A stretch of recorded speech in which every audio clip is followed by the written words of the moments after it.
All right, let's break down Booking Holdings' third quarter 2025 earnings. And wow, the company just delivered an absolutely massive quarter. And really, the market's reaction pretty much tells you everything you need to know. So, right out of the gate, the stock popped nearly 5% in after-hours trading. That's a serious move.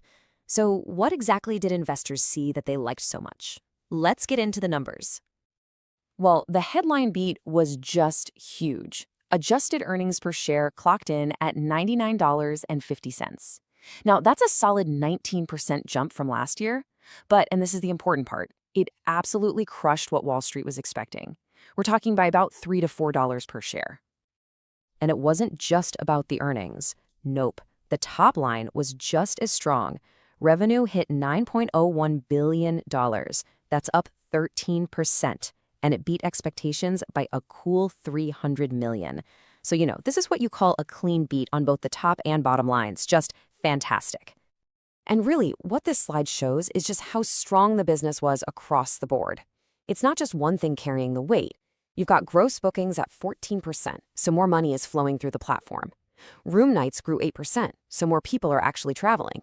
And adjusted EBITDA climbed 15%, which shows they're doing it all very profitably. This was not a one-trick pony, not at all. Every single part of this business is firing on all cylinders. Okay, so the numbers are great, but the really crucial question is, why do they outperform so much? Well, management has this narrative about a powerful growth flywheel, and based on these results, it is clearly picking up some serious speed. And this breaks it down perfectly. You can think of it as 4 key pillars that are driving that flywheel. You've got the connected trip, their genius loyalty program, some really smart innovation in GenAI, and just relentless cost discipline.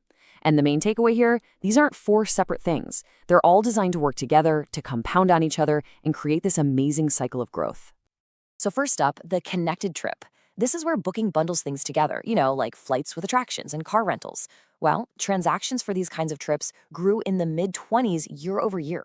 And the kicker is, customers who book this way tend to come back more often, which just feeds right back into strengthening the entire ecosystem.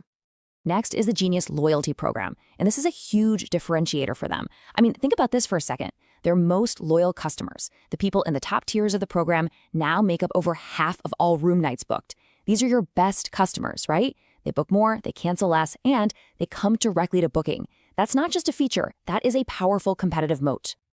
Now, let's talk about GenAI, because management is being really smart here and avoiding all the hype. Their whole approach is super disciplined.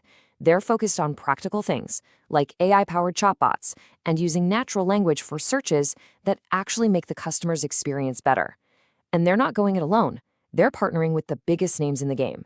We're talking OpenAI and Google to make sure they stay on the cutting edge. And finally, we have to talk about just plain good old-fashioned execution. Management actually raised its savings target from its big transformation program. They're now looking for somewhere between $500 and $550 million in run rate savings. I mean, they're finding ways to be more efficient and then plowing that money right back into growth. That's exactly what you want to see as an investor. So a quarter this strong? Well, it gives management a ton of confidence to paint a very bullish picture for the future. So let's take a look at the actual guidance they gave. Yeah, these numbers pretty much speak for themselves. They're guiding to a strong fourth quarter, but the real story here is the full year raise. They now expect revenue to grow about 12% and room nights to grow about 7%. Both of those are higher than what they were saying before.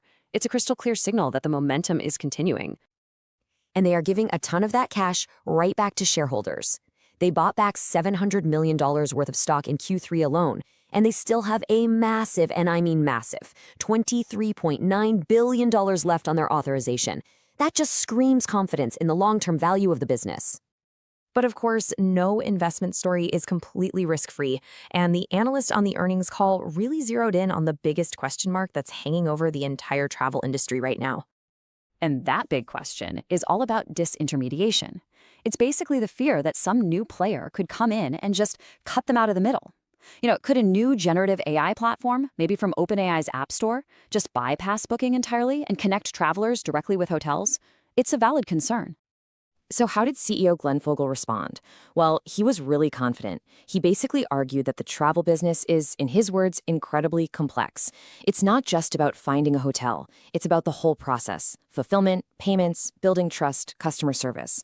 He made it really clear that just because a new front door exists, that doesn't mean it can replicate everything Booking does behind the scenes. Okay, so let's put it all together. What should we be looking for as we head into the next earnings call? And more importantly, what's our take on the stock right now? Here's how we see it. This quarter wasn't just another beat and raise. It was a statement. I mean, just look at the pieces. You have a company that is absolutely firing on all cylinders. That growth flywheel we talked about, it's accelerating. Management isn't just guiding up, they're doing it with confidence. They're returning huge amounts of capital. And they have a really credible defense against what is perceived to be the biggest threat out there. So for us, all of that adds up to an outperform rating. The mix of durable growth and strong shareholder returns is just too compelling. After the report, analysts at Gordon Haskett moved their price target up to $56.80. And honestly, that feels like it's headed in the right direction. But here's the key thing to watch on the next call: that connected trip growth rate. If that number accelerates past the mid-20s, that's the clearest sign you can get that their ecosystem's grip is getting even stronger, and that whole GenAI threat starts to look more and more distant. This is not financial advice.